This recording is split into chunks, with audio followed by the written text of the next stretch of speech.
pagpapasalamat sa Diyos. Sabi ng Roma chapter 1 verse 8, una sa lahat, nagpapasalamat ako sa aking Diyos sa pamamagitan ni Hesukristo dahil sa inyong lahat.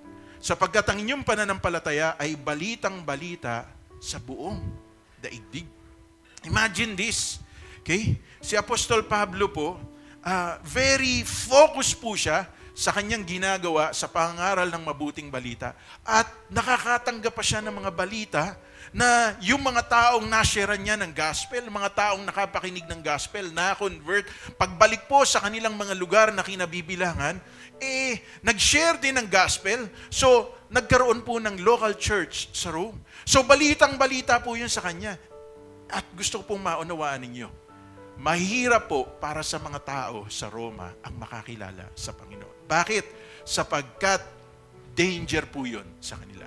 At ang totoo po, when Nero took his throne, then started the persecution among the Christians.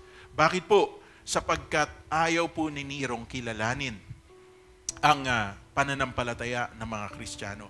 Si Nero po ang responsible kung bakit po ang mga Kristiyano po ay inilalagay po sa Coliseum at pagkatapos niluluray-luray ng mga leon. Habang ang mga tao po ay nanonood, okay, nagtatakbuhan yung mga Kristiyano sa Coliseum at hinahabol naman sila ng mga leon. Hindi po nakontento si Nero ron. Okay? Sa galit po niya, because every generation would rise up an antichrist na katulad po ni Nero, na katulad ni Hitler, at ngayon di po natin alam sapagkat malapit na talagang dumating ang Panginoon, who would be the Antichrist. Okay? So, nung panahon po na yon, ang ginagawang ilawan sa kalsada ay mga Kristiyanong sinusunog. Napakatindi po, di ba? But Apostle Paul in Romans chapter 13, mababasa po natin, he encouraged the Christians na mag-submit sa mga people who are in authority. Napaka-ironic nun. Pinapatay ka na, pinahihirapan ka na, pero sinasabi pa rin sa'yo, magpasakop tayo sa mga namiminuno sa ating pong bayan.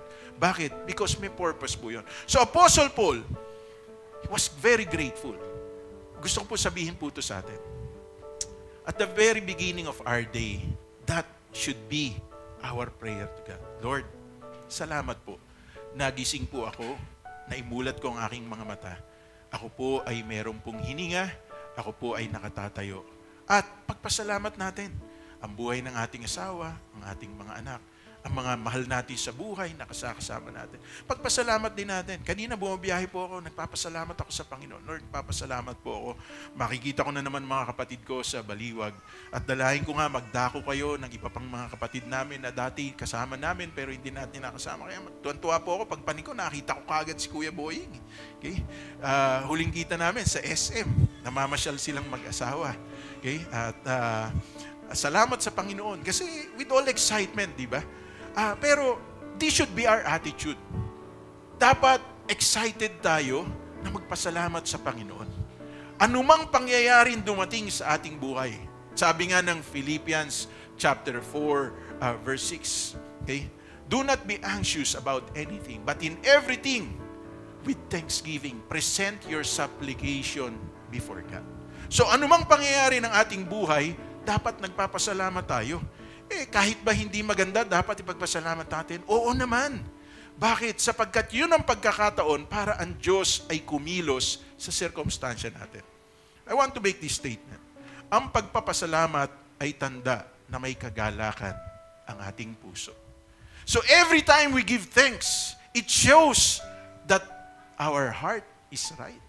Pero every time na tayo nagko-complain, nagrereklamo, o nakikita natin mga hindi magagandang bagay, ibig sabihin may mali rin sa puso natin.